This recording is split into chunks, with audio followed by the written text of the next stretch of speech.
Hi, everybody. This is Silvio Canto in Dallas, Texas on Monday, April the 20th, and welcome to our video commentary.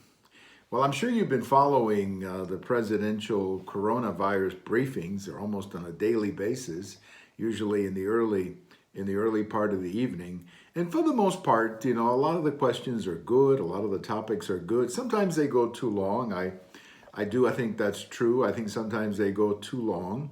But, it's not like we're doing a lot of things these days. I mean, we sure have a lot of free time, being locked in or whatever the case may be. But I think one of the most frustrating things for me watching all of this is that there's always one question, it always comes from CNN, it seems like, asking the president what he knew in February or what he said in February, and did he know this or did he know that? Did he mislead the public or whatever it is? And of course he didn't. There's no evidence that President Trump misled the public. This reminds me a little bit of the arguments over the Iraq War that we used to hear about, President Bush and WMDs.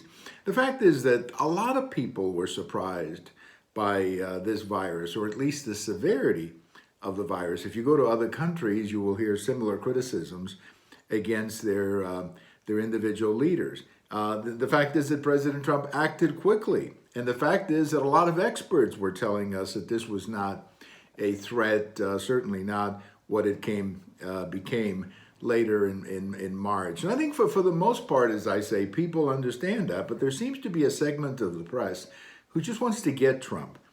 And I understand that these get you questions or got you questions are very popular in certain corners. Obviously, if you hate Trump, you love those questions. But I think the majority of Americans, they're sick and tired of it, and they would just like to hear information.